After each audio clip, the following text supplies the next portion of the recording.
नमस्कार साथियों, स्वागत है आपके अपने यूट्यूब चैनल एजुकेशनल ज्ञान केंद्र पे। पिछले वीडियो में हम लोगों ने मेंडल के 7 पर्यासी लक्षण का तक अध्ययन कर लिया था। अभी के इस वीडियो में मेंडल के नियमों का अध्ययन करेंगे। तो मेंडल के नियम में जो प्रथम नियम आता है उसको बोलते हैं प्रभाविता का नियम। दूसरे नियम को पृथक्करण का नियम या विसंयोजन का नियम या लॉ ऑफ सेग्रीगेशन कहते हैं। और तीसरे को स्वतंत्र आवीवन का नियम लॉ ऑफ इंडिपेंडेंट असॉर्टमेंट कहते हैं। आइए इन तीनों नियमों का बारी बारी से अध्ययन करें। सबसे पहले आता है प्रभाविता का नियम। तो मेंडल के जो प्रभाविता तथा अप्रभाविता का जो नियम था, मेंडल के प्रभाविता तथा अप्रभाविता के निष्कर्ष को सन 1901 ईस्वी में कॉल करेंस ने दिया था। कॉल करेंस कौन थे? आप लोग यह जो ऑब्जेक्टिव की दृष्टि से काफ़ी महत्वपूर्ण है, कमेंट बॉक्स में ज़रूर बताइएगा। पिछले वीडियो में इसकी चर्चा कर चुके हैं। कॉल करेंस, ह्यूगो डी ब्रिज कौन थे, इसके बारे में बताइएगा। तो बोला जा रहा है कि मेंडल ने प्रभाविता तथा अप्रभाविता के निष्कर्ष को सन 1901 ईस्वी में कॉल करेंस ने दिया था कि जब दो अलग अलग लक्षणों वाले जनकों के मध्य संकरण करवाया जाता है तो प्रथम पीढ़ी में केवल प्रभावी लक्षण दिखाई देते हैं, अप्रभावी लक्षण नहीं दिखाई देते। और इसे ही क्या कहा जाता है? प्रभाविता का नियम। मतलब जो F1 जो पीढ़ी होता है उसमें केवल प्रभावी लक्षण दिखाई देंगे, अप्रभावी लक्षण नहीं दिखाई देंगे। जैसे मटर के शुद्ध लंबे पौधे को बौने पौधे के साथ संकरण कराया जाता है तो प्रथम पीढ़ी में केवल संकर लंबे पौधे या लंबे पौधे ही क्या करते हैं? दिखाई देते हैं। इस प्रकार से आप लोग देख सकते हैं कि जो नर है अर्थात इसका जो शुद्ध लंबा कैपिटल टी और स्मॉल टी शुद्ध बौना। तो जब इसमें से कैपिटल टी और कैपिटल टी से युग्मक बनाए हैं, कैपिटल टी और कैपिटल टी या युग्मक बना है, इससे इन दोनों से एक स्मॉल टी और स्मॉल टी युग्मक बना है। जब इसका इसके साथ संकरण कराते हैं तो कैपिटल टी और स्मॉल टी, फिर इसी का इसके साथ संकरण कराते हैं तो कैपिटल टी स्मॉल टी, मतलब चारों में जो बनेगा एक ही प्रकार की संतति बनेगा तो बोल देंगे यह क्या है? हाइब्रिड है, 100% संकर लंबा है। अगर कैपिटल टी बनता तो बोल सकते क्या है? यह शुद्ध लंबा है। स्मॉल टी बनता तो बोल सकते थे यह बौना है। लेकिन कैपिटल टी और स्मॉल टी बन रहा है तो इसलिए बोलेंगे यह क्या है? हाइब्रिड है, संकर लंबा है। उदाहरण, तो मनुष्य की काली आंख का रंग नीली आंख पर प्रभाव डालती है और जो चूहों का जो सामान्य आकार होता है वो बौने आकार पर प्रभावी होता है। खरगोश में बालों का काला रंग सफ़ेद रंगों पर प्रभावी होता है। ठीक है, तो प्रभाविता का नियम हर जगह सत्य नहीं है। कुछ परिस्थितियों में प्रभावी जीन पूर्ण प्रभाविता प्रदर्शित नहीं करते। अब दूसरा नियम आता है मेंडल का विसंयोजन का नियम या पृथक्करण का नियम या युग्मकों की शुद्धता का नियम भी इसे कहते हैं। बोला जा रहा है इस नियम के अनुसार एलील कभी भी आपस में मिश्रित नहीं होते हैं। इस नियम के अनुसार बात किया जाए तो एलील जो होते हैं कभी भी आपस में मिश्रित नहीं होते हैं तथा युग्मकों के निर्माण के समय ये एक दूसरे से क्या हो जाते हैं? दूर हट जाते हैं, अलग अलग हट जाते हैं। इसका एग्जाम्पल आप लोग यहाँ पे देख सकते हैं कि कैपिटल टी और स्मॉल टी यह कैसे हैं?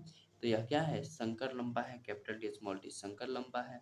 जब इन दोनों का संकरण कराते हैं इनसे तो पहले युग्मक बनाएंगे कैपिटल टी और स्मॉल टी, सब युग्मक बन जाएगा। तो जब इसका इसके साथ इसका फिर इसके साथ ऐसे संकलन कराएंगे तो 25% शुद्ध लंबा, 25% या और शुद्ध लंबा है और 50% संकर लंबा है और 25% शुद्ध बौना है।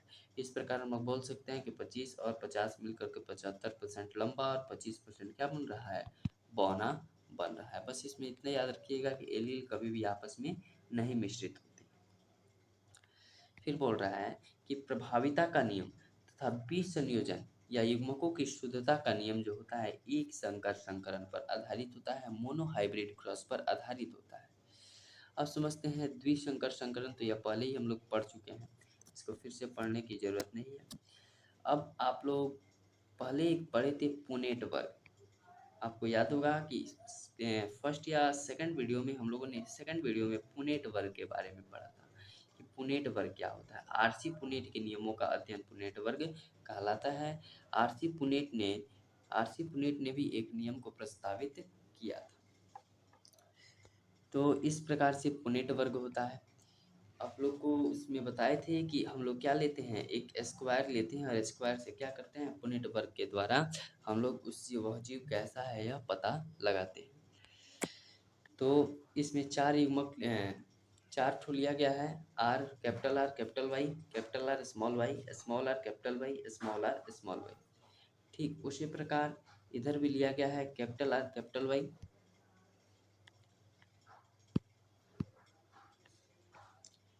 स्मॉल वाई, यहाँ पे भी कैपिटल आर स्मॉल वाई, यहाँ पे स्मॉल आर स्मॉल वाई। तो यहाँ पे देखिए क्या किया गया है, यहाँ पे जो कैपिटल आर कैपिटल वाई है, यहाँ पे कैपिटल आर कैपिटल वाई है, जब इन दोनों का क्या करवा रहे हैं, संकलन करवा रहे हैं, तो कैपिटल आर कैपिटल वाई, तो इस प्रकार हम लोग बोल सकते हैं शुद्ध गोल है और शुद्ध पीला है। कैपिटल आर का मतलब होता है शुद्ध गोल है, कैपिटल वाई का मतलब होता है शुद्ध पीला। फिर यहाँ पे भी इस प्रकार है कि इसका इसके साथ संकलन करवा रहे हैं, तो यहाँ पे कैपिटल आर और कैपिटल वाई और स्मॉल आई अर्थात शुद्ध गोल है, लेकिन क्या है, संकर पीला है। फिर यहाँ पे है कैपिटल आर कैपिटल वाई और यहाँ पे है स्मॉल वाई, तो यहाँ पे भी हो जाएगा कैपिटल आर स्मॉल आर फिर कैपिटल वाई। इस प्रकार से सभी को क्या करेंगे, एक दूसरे के साथ संकलन करवाएंगे, तो इस प्रकार से बनेगा। यह काफ़ी महत्वपूर्ण हो जाता है आपकी बोर्ड की दृष्टि से, ऑब्जेक्टिव काफ़ी अच्छी तरीके से इसमें से पूछा जाता है, इसलिए आप इसको अच्छी तरीके से समझ लें और पढ़ लें।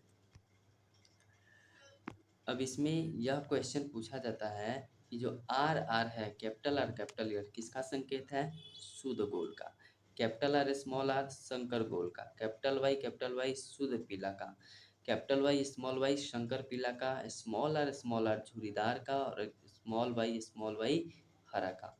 और ये जो पुनेट वर्ग हम लोगों ने पढ़ा था, इसमें शुद्ध गोल शुद्ध पीला की संख्या कितनी थी, एक, शुद्ध गोल शंकर पीला की संख्या थी दो, शंकर गोल शुद्ध पीला की संख्या थी दो, शंकर गोल शंकर पीला की संख्या था चार और शंकर गोल शुद्ध हरा का संख्या था दो, झुरीदार शुद्ध पीला का एक, झुरीदार शंकर पीला का दो, फिर झुरीदार हरा का संख्या एक और शुद्ध गोल शुद्ध हरा का संख्या एक था।